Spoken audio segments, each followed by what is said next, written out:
They said I was too emotional, said I wouldn't survive boardrooms or build anything real. So I didn't argue. I didn't beg to be understood. I just disappeared and came back with the app that replaced every therapist in their HR directory. Now, every time they book a mental health session, they're paying the person they once called too soft to lead. They said I was too emotional, that I took things too personally, that I cared too much. Funny how in interviews they called it empathy. In meetings, they called it a liability. I was the kind of guy who remembered birthdays, asked if you were okay when you looked off, and stayed after meetings to make sure the intern understood everything. At first, they said that made me a team player, but somewhere along the way, it became too much. It started small, a joke here, a smirk there. Someone left a sticky note on my monitor once. Just said, "You're not a therapist, Jordan." I didn't flinch, just crumpled it, tossed it in the bin, but it stuck with me longer than it should have. I was a mid-level product manager at Virex, a tech firm full of smart people with cold hands. We built things fast. We burned out faster. The office was sleek, quiet, polished, a place where feelings were considered distractions. If you smiled too much, they thought you were hiding something. If you didn't smile at all, they promoted you. I remember the meeting that broke me. Our QA lead had been spiraling for weeks. She was late, distracted, missed 2 full days. When I brought it up gently in our team sync, not accusing, just concerned, my manager cut me off. "This isn't therapy, Jordan. We're here to hit deadlines." I looked around. No one spoke. Not one voice defended her, or me. The room moved on. She didn't last another sprint cycle, and neither did I. A few weeks later, I was pulled into a performance review that felt more like a eulogy. They said I lacked strategic focus, that I over-advocated for employee wellness initiatives without cross-functional alignment. Translation: I cared too loudly in a place built for silence. They didn't fire me. That would have required paperwork. They just moved my responsibilities, took away big projects, assigned me things an intern could do blindfolded. The message was clear: get in line or get out. And I got out. I didn't yell, I didn't beg. I packed my desk in silence, took my plant, my pens, my pride, left my access badge on the edge of the table. No exit interview, no goodbye Slack message, just a ghost in an office that forgot me while I was still breathing in it. That night, I walked home in the rain. No umbrella, no music, just that sentence echoing louder than the storm. "You're too emotional for this place." I didn't argue, because maybe they were right. Maybe I did care too much. Maybe I was too soft for boardrooms built like battlefields. But as I sat in the quiet of my apartment, scrolling mindlessly through LinkedIn success stories and startup funding rounds, I realized something. They didn't hate my emotions. They just didn't understand them. Because people like that, people who build walls and call them boundaries, they fear what they can't measure. And empathy doesn't fit in a spreadsheet. You can't KPI kindness. So I stopped trying to make them see and started asking myself something else. What if the thing they called weakness was the foundation of something stronger? What if being too emotional wasn't a flaw? What if it was a feature? I wrote one sentence in my journal that night. 4 words. Make emotions make sense. That was the moment. Not loud, not dramatic. Just quiet resolve in the middle of a very cold evening. Because sometimes revenge doesn't start with rage.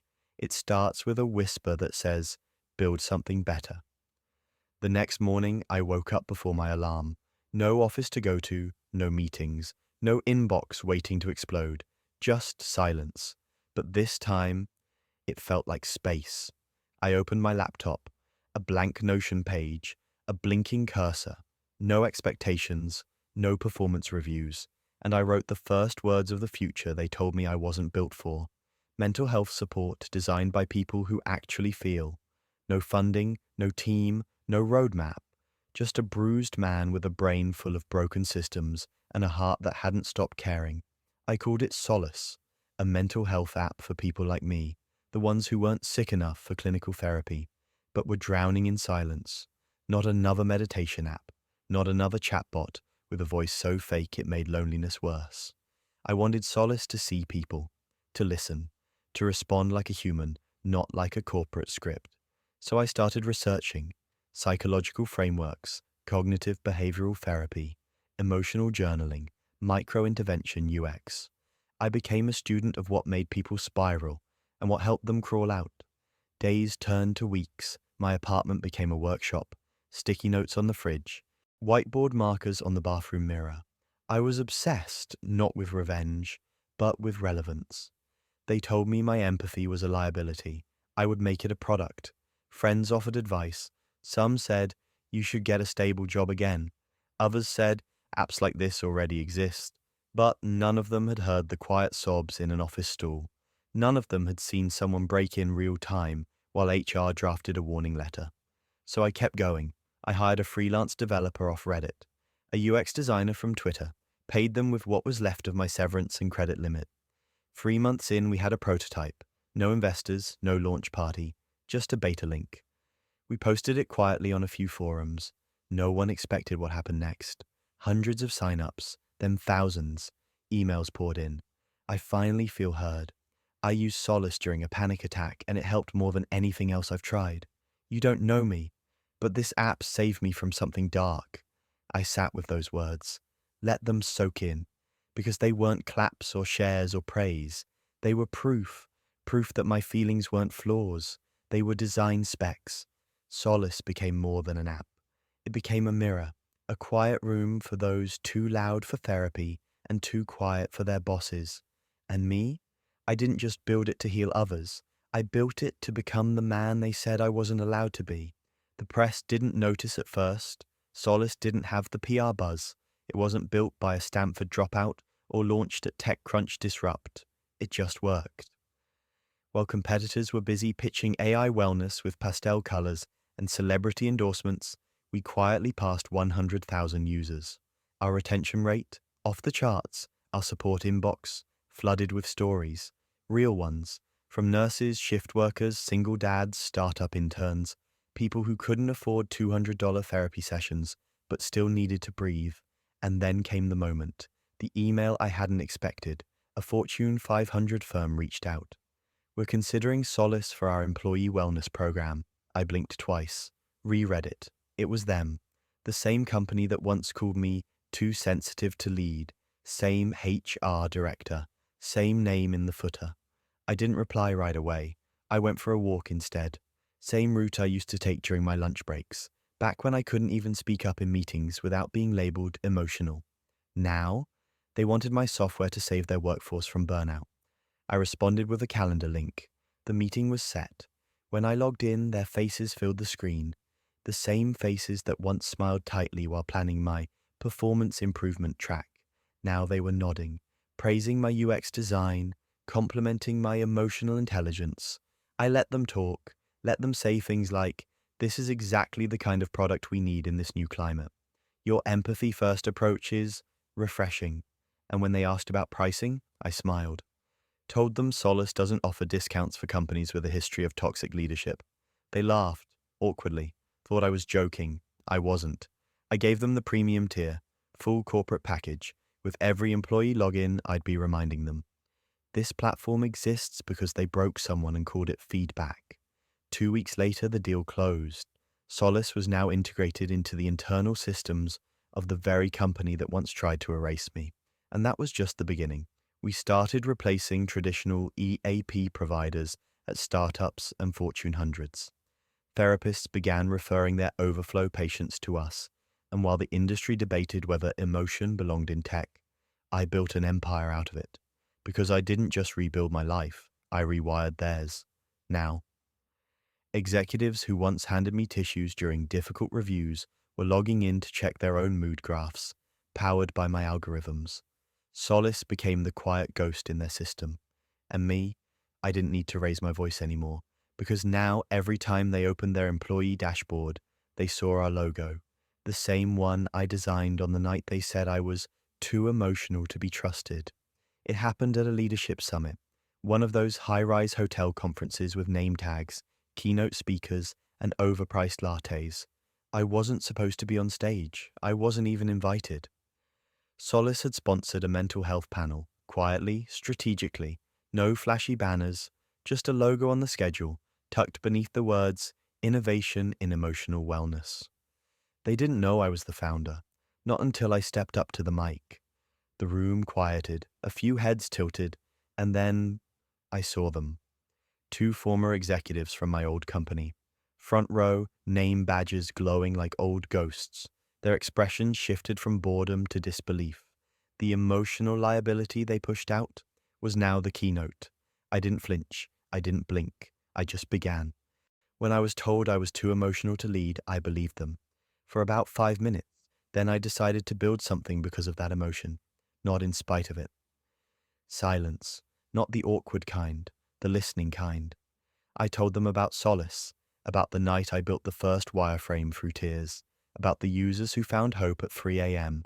when no therapist was available, about how mental health support should never come with a gatekeeping price tag.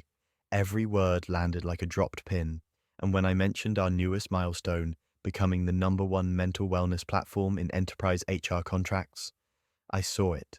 Their faces, the ones who once sent me packing with a referral to Cope Better, now clenching pens, now sweating, now realizing they didn't just lose an employee, they created their replacement. And I hadn't just built a business, I'd rewritten the entire value system they once used to measure me. As I stepped down, applause filled the room. Not performative, not polite. It was the sound of realization that something powerful had been built from the exact thing they once tried to silence. That night, I received a message request on LinkedIn from the very HR manager who once called me emotionally unstable during my exit review. So proud of your journey. Would love to connect sometime. I didn't reply. I just let the request sit there, unanswered, unread, right below my profile headline, Founder and CEO, Solace. We turn emotion into infrastructure. There was no viral tweet, no smug press release, just a quiet update in the industry newsletter. Solace partners with over 60 Fortune 500 companies to replace traditional EAPs, employee assistance programs. The same companies that once dismissed employees like me now licensed our platform, monthly, at scale. They called me too emotional for the boardroom. Now I was billing their boardrooms for the emotional literacy they never had. No cameras followed me. No champagne toast marked the moment. But I knew. Every time a company rolled out Solace to their employees, every time a new user logged in at 2:17 a.m., their breathing shaky, eyes swollen, and found a lifeline, I knew. This wasn't revenge, it was redesign. This was what real power looked like, no longer begging for a seat at their table, because I'd built my own, and now their tables ordered from mine. I started getting quiet emails from former coworkers, not to apologize, but to confess. I wish I'd spoken up back then. I always believed in you, just didn't know how to say it. Your app helped my sister when nothing else did. I didn't respond to most of them, not out of bitterness, but because I didn't need to anymore. Validation wasn't the currency I was chasing, impact was, and the real triumph, it wasn't their discomfort, it was my clarity. I'd spent years thinking I was broken, too tender, too reactive, too much. But in reality, I was tuned into something they couldn't even hear. The frequency of pain, the need for presence, the silent desperation behind every overworked employee's smile. They laughed at the tears in my eyes during meetings. Now those same tears had built a system that caught people before they fell. No one saw it coming, because no one expects the emotional one to be the architect of infrastructure. But here I was, the quietest voice in the room, now the loudest signal across the industry, and as Solace passed its 1 millionth user milestone, I sat alone in my office, no spotlight, just the soft hum of servers delivering healing. The kind of healing I once begged for, and the kind they'll never forget came from the person they once said was too emotional to lead. I used to think legacy was something you inherited, a title passed down, a seat granted by approval. I know better now. Legacy isn't about what you're given. It's what you build when no one believes in you. When I was younger, I kept a journal, a messy, tear-stained notebook full of questions. Why do they think emotions make me weak? Why does caring feel like a curse? Will I ever be enough just as I am? I don't write in that journal anymore, because those questions, I answered them with code, with courage, with clarity. Solace wasn't just an app, it was a mirror, one that showed the world the power of empathy, the structure of healing, and the value of feeling everything deeply. And what started as a whisper of an idea, what if emotions were infrastructure, became the very foundation other companies now stood on. The same executives who once said I was unstable now ask for keynote sessions. The same firms that benched me now book year-long contracts. But I don't attend those meetings to prove anything. I go to plant seeds, seeds of systems built not just on performance metrics, but on presence, on trust, on the belief that emotional intelligence is not soft, it's structural. And when new founders ask how I built Solace, I don't talk about funding rounds or exits or strategic positioning. I talk about silence, about how I turn pain into protocol and invisibility into infrastructure. Now, every time someone logs into Solace at 3 a.m. because life got heavy, every time they feel seen in a way no HR meeting ever offered, that's legacy, not a plaque, not a title, but a system that lives on long after I log off. So yes, they said I was too emotional, but emotion didn't weaken me, it revealed me. And in their dismissal, they taught me the most important lesson. You don't need to erase your sensitivity to be powerful. You just need to give it a platform strong enough to carry others. That's what Solace became. That's what I became. And that's a legacy no one can vote on, only feel.